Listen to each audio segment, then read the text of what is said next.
Para dewa ini sedang berpesta di kayangan. Lalu muncul sosok bayangan hitam yang mengganggu pesta itu. Dia adalah siluman elang. Dewa elang langsung menyerang dengan sinar dari matanya. Namun kekuatannya masih kalah jauh dari siluman elang. Bahkan dia itu termasuk dewa dengan pangkat paling tinggi. Disusul Naca dan Dewa Pagoda. Mereka menyerang siluman elang secara bersama-sama. Namun lagi-lagi kalah nih. Bahkan mereka terikat dengan senjatanya satu sama lain. Kali ini 4 dewa sekaligus menyerang si siluman elang. Ada dewa ular, dewa musik, dewa pedang, dan dewa kipas. Walaupun mereka keroyokan, tapi tetap aja mereka nggak sebanding dengan si siluman elang. Namun tiba-tiba ada yang menampar si siluman ini. Bahkan menamparnya berkali-kali. Dia adalah si dewa pengemis tanpa alas kaki. Dewa ini sangat dikucilkan dewa lain karena tampangnya yang tidak meyakinkan. Mereka lalu beradu kekuatan. Dengan tongkatnya yang bentuknya super aneh, dia berhasil mengalahkan si siluman elang.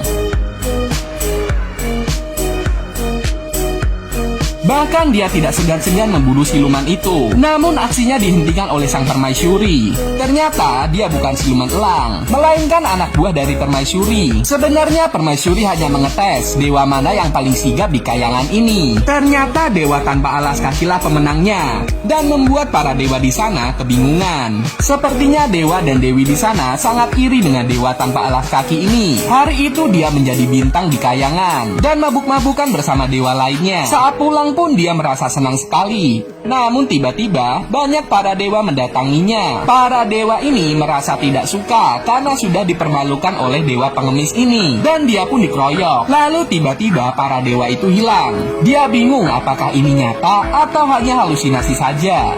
Para warga bersiap menghadapi para siluman. Ada siluman beruang, siluman sigung, dan siluman laba-laba. Para siluman ini sedang menyandra seorang ibu-ibu. Untung saja dewa pengemis tanpa alas kaki sedang berada di sana. Saat siluman beruang akan memukul seorang warga, dia datang nih dengan sangat dramatis.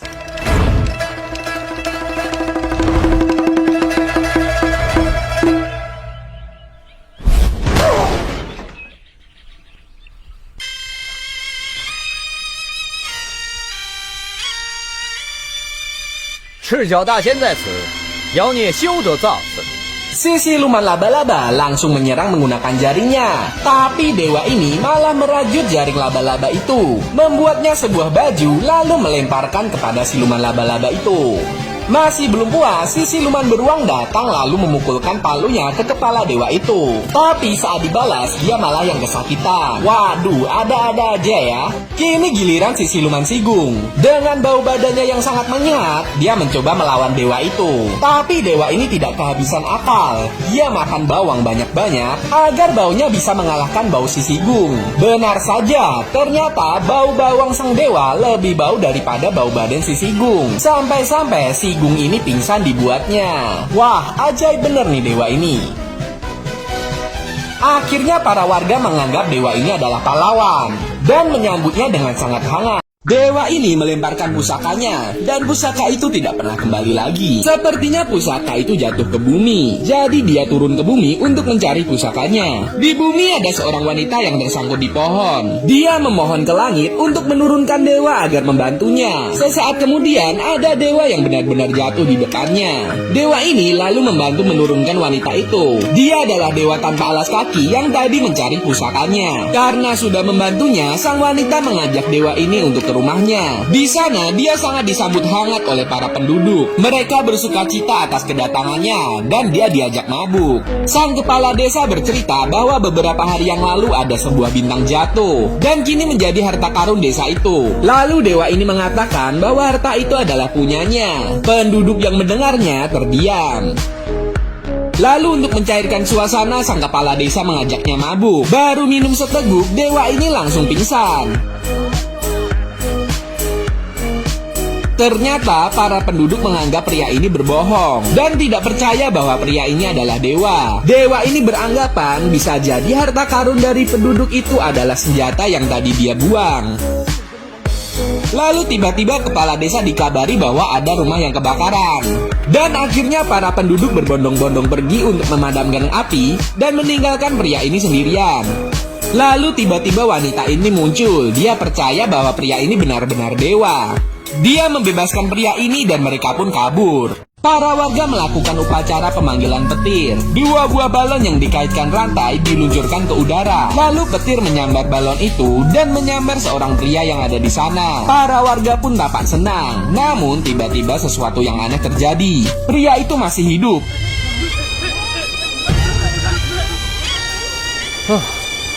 这下你们满意了？ 还活着呢。 Orang-orang di sana segera berlutut. Ternyata pria itu benar-benar dewa. Dia dihukum karena mengaku-ngaku dewa dan akan mengambil harta karun desa itu. Salah seorang penduduk tidak mau berlutut. Dia berkata bahwa dewa ini sangat egois karena tidak mau membantu para penduduk. Bahkan dia dikatakan tidak ada bedanya dengan siluman. Di sisi lain, Pian-Pian nekat datang ke gua siluman. Di sana dia bertemu 2 siluman tikus, lalu memberikan sebuah makanan. Siluman tikus bertanya, dia ini siluman apa? Lalu Pian-Pian menjawab bahwa dia ini siluman kucing. Dengan wajah yang ketakutan, 2 siluman tikus itu pergi, karena tikus takut sama kucing. Pian-Pian lalu masuk ke gua itu. Dia bertemu dengan siluman ayam. Dia berkata bahwa ayam jantan tidak akan bisa menetaskan telur. Lalu siluman ayam itu memberikan telurnya agar dierami saja sama Pian-Pian. Betapa mudahnya dia mendapatkan harta karun para penduduk. Para warga ini menyembah sebuah telur karena telur emas ini dianggap membawa berkah. Namun tiba-tiba sebuah retakan keluar dari telur itu, dan telur itu pun akhirnya menetas. Telur itu terbang ke angkasa. Para warga pun ketakutan melihatnya. Lalu muncul sosok manusia dari gumpalan asap itu. Dia pun turun ke arah warga. Ternyata sosok itu adalah siluman elang. Dia pun langsung menyerang dewa tanpa alas kaki. Dan karena dewa itu belum siap, dia akhirnya terpental. Ternyata siluman elang sangat membenci dewa tanpa alas kaki.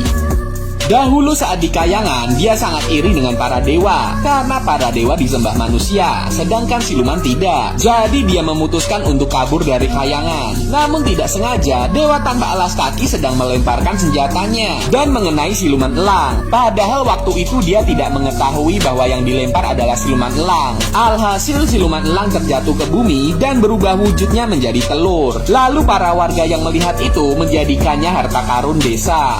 Itulah mengapa dia sangat benci dengan dewa ini. Padahal dewa ini tidak sengaja juga. Lalu lagi-lagi dia menyerang si dewa tanpa alas kaki ini. Siluman ini menggunakan kekuatan penuhnya, sedangkan dewa ini tidak mau menyerang dan hanya mau bertahan. Karena dia tahu sebenarnya siluman ini baik. Lagi-lagi siluman elang ini menyerang menggunakan kekuatannya. Namun Pian-Pian malah menggunakan tubuhnya untuk melindungi sang dewa.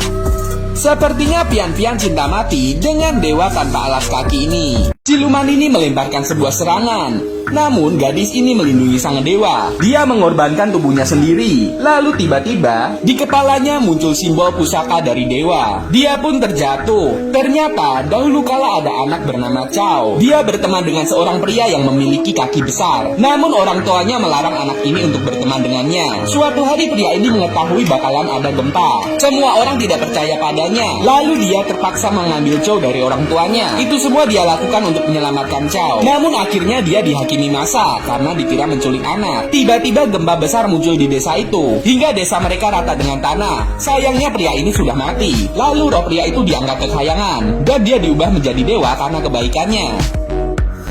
Setiap hari, Chow dan keluarganya berdoa untuk pria itu. Bahkan mereka lakukan hingga Chow beranjak dewasa. Namun sayangnya saat dewasa, Chow sering sakit-sakitan. Nyawanya tidak tertolong dan dia akhirnya tewas. Oleh karena ketaatannya, jiwa Chow diangkat ke kayangan dan akan diangkat menjadi dewa. Namun Chow menolaknya dan memilih agar tetap bersama dewa tanpa alas kaki. Permaisuri berkata bahwa di kayangan tidak diperbolehkan asmara antara dewa. Chow pun berkata bahwa dia tidak keberatan jika menjadi kuda atau pusaka, asalkan tetap bersama dewa tanpa alas kaki. Akhirnya Permaisuri mengabulkan permintaannya dan merubah Chow menjadi pusaka bernama Ryu. Pusaka itu digunakan dewa alas kaki. Namun sayangnya dewa tanpa alas kaki melemparkan senjata itu hingga senjata itu jatuh ke bumi dan senjata itu masuk ke dalam sungai. Saat di dalam sungai, senjata itu berubah wujud menjadi manusia. Lalu para warga menemukan gadis itu.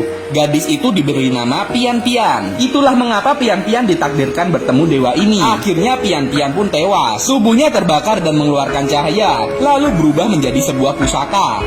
Dewa alas kaki kini memiliki pusakanya lagi. Dia sangat marah karena siluman elang telah membunuh temannya. Walau temannya telah berubah menjadi pusaka itu, langsung saja siluman elang melancarkan serangan. Dewa ini juga mengeluarkan perisai. Kini kekuatan dewa ini lebih hebat karena dia telah bersama pusakanya. Sampai-sampai siluman elang terpental sangat jauh. Siluman elang lalu mengeluarkan sayapnya dan dia terbang ke angkasa. Begitu juga dengan dewa tanpa alas kaki. Dia mengejar siluman ini dan memukulkan pusakanya ke arah siluman elang ini hingga dia terjatuh lagi ke tanah sangat keras. Saat dewa ini akan membunuhnya, tiba-tiba datang permaisuri kayangan. Dia datang beserta dewa lainnya, lalu para penduduk pun bersujud. Ternyata dewa tanpa alas kaki akan dihukum permaisuri karena telah masuk ke dunia manusia.